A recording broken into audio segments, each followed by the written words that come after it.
In Super Eye Patch Wolf's video, The Evolution and End of Samurai Jack, he talks about how, while the ending of the series disappointed him, that outcome was perhaps inevitable. After all, he and so many other fans had had over a decade to speculate and theory craft about the conclusion to the Wandering Samurai's journey. So after all that time of built-up expectations, disappointment was perhaps inevitable.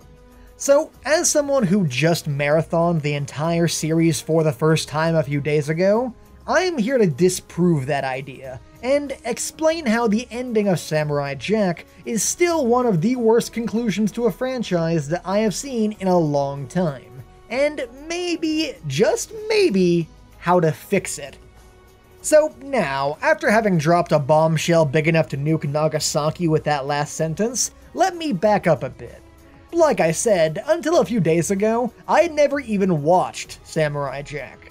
It was on TV a lot when I was a kid, yeah, but I never watched it then either because, well, Aku scared me. So, with all the hype about Season 5 and both Super Eye Patch Wolf's Why You Should Watch Samurai Jack video, and Rebel Taxi's Samurai Jack retrospective, enough people that I respected felt strongly enough about the show for me to give it a watch. And watch it, I did. The first 4 seasons of Samurai Jack were really cool. Despite being ostensibly a kid show, Samurai Jack never talks down to the viewer, and between the intense action and drop-dead gorgeous art design and cinematography, I can really see why it became a cult classic.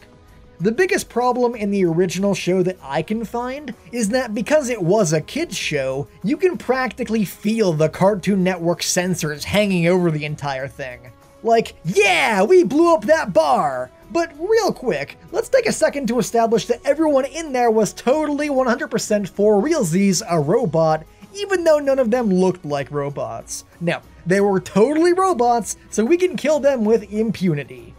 You know, a part of me wonders if in 100 years, once robots have integrated into human society and have the same rights as us, if shows like Samurai Jack will be viewed as being racist, like the black and white minstrel show.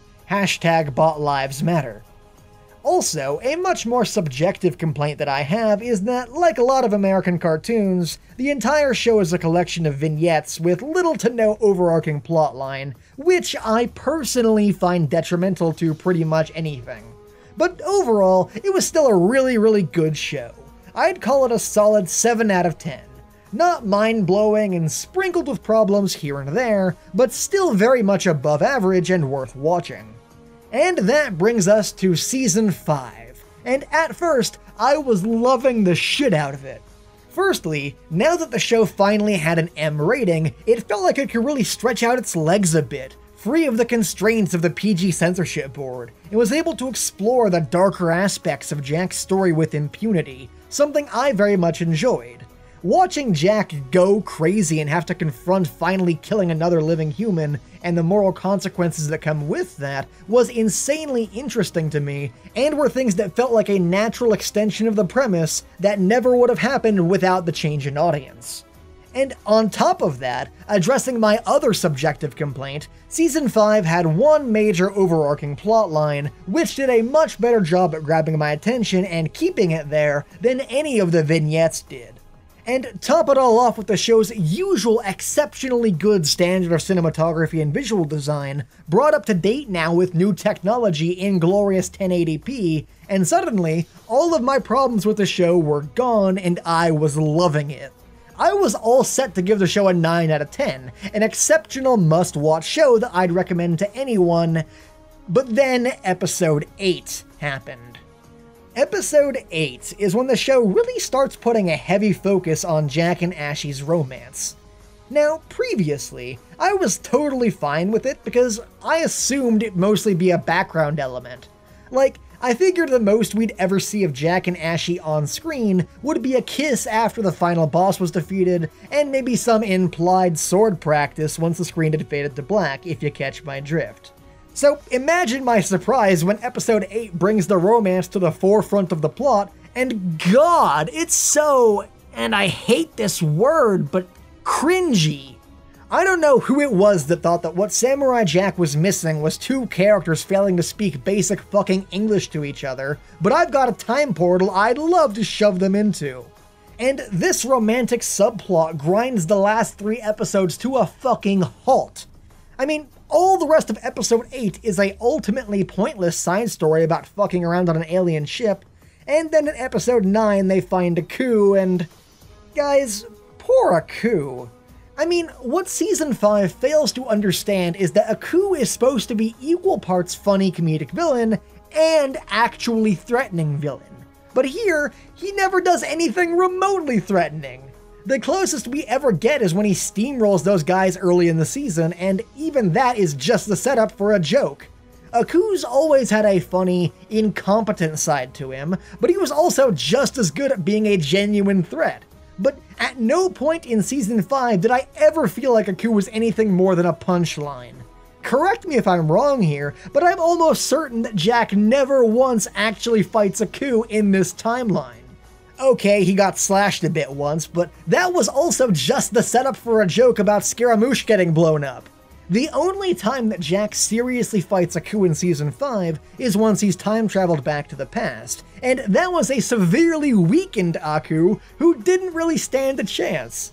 And speaking of, let's just get to it already. The moment that turned Season 5 from a 9 out of 10 to a 5 out of 10. It's in episode 10 when Ashi realizes that she has all of Aku's powers.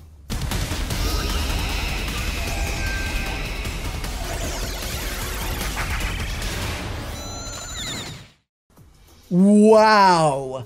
Okay, so the thing that Jack has been questing for 5 seasons now, the portal in time that's been his goal for 50 fucking years, just shows up out of nowhere with absolutely zero buildup at all.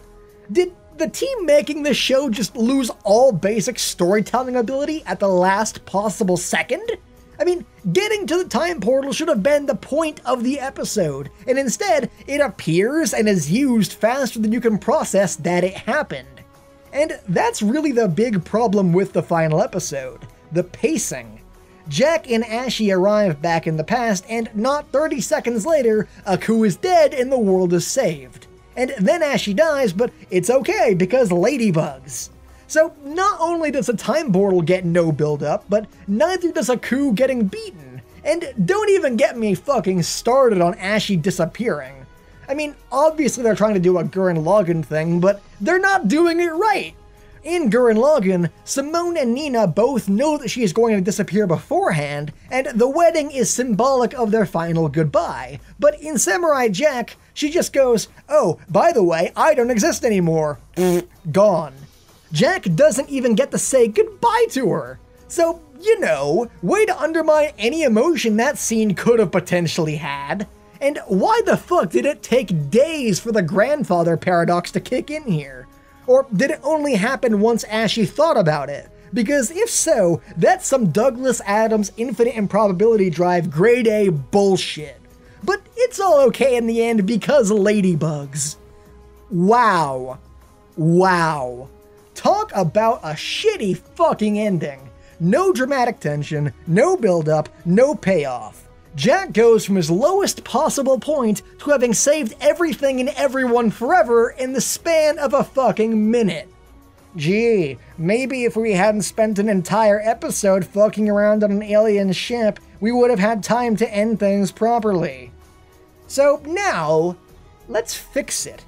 You and me, dear viewer, will single-handedly fix Samurai Jack's ending.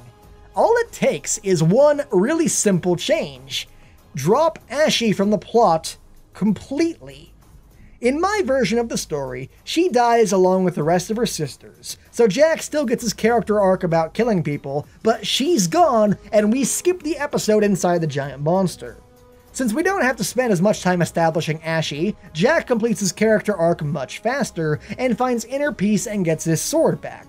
In my version of the story, Jack goes to confront the Guardian once more, who wasn't killed off because of some stupid bullshit contrivance, and thanks to finally finding the balance within himself, is able to beat him, fulfilling the prophecy. But just before Jack enters the portal, Aku appears, and taking advantage of how weak they both are after their fight, kills the Guardian and forces Jack to retreat. Now, Aku isn't powerful enough to destroy the final time portal because of, like, the god's blessing or some other bullshit, but will be soon, because do you remember that solar eclipse that happened in Season 1 of Episode 1 that finally freed Aku from his prison? Well, it's happening again a week from now, and once he gains its power, he'll have finally destroyed all the time portals to the past. So Jack spends episode 8 gathering his forces, meeting up with all the characters from the original show, and convincing them to fight with him in the big final showdown. Episode 9 then has Jack's forces making camp on the hill next to the time portal, with a "We strike at dawn" framing device.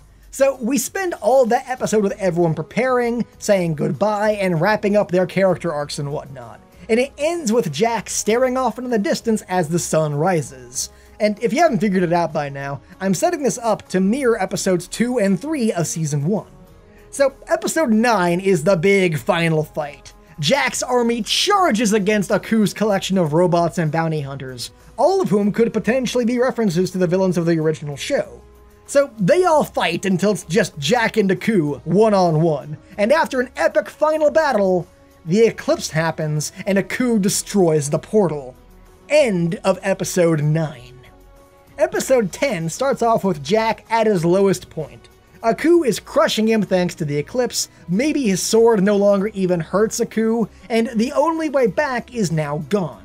But then, they do that thing where everyone that Jack's ever saved around the world starts chanting that they believe in him, Tinkerbell style. And because the sword is forged from the human spirit, everyone around the world whose lives have been ruined by Aku pour their spirit into the sword, and with one mighty final blow, Jack destroys Aku forever.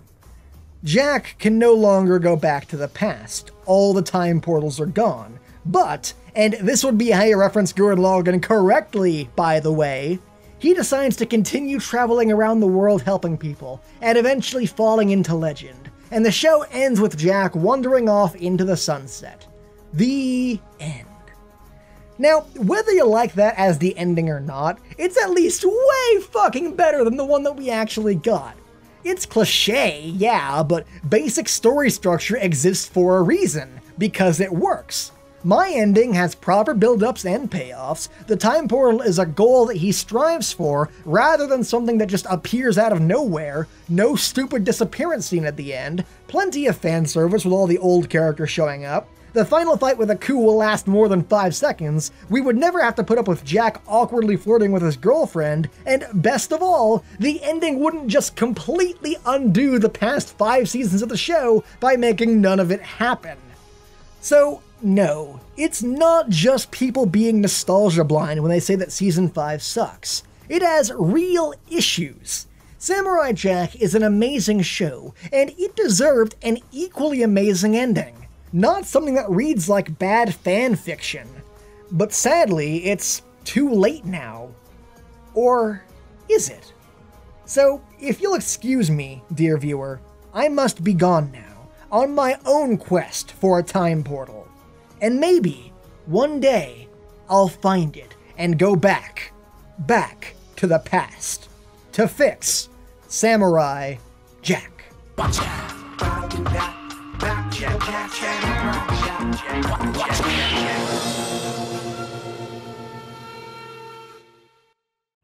Hey everyone, thank you guys so much for watching. I also want to give a special thanks to my $10 plus Patreon patrons, including Isaiah Christo, Sawsbucky, Forgotten Paladin, Ludwig, Mageline, Mythnut, and an account that I made to donate to myself to pretend I have more fans, for all their support. Thank you all for watching, and I'll see you guys next time. Later.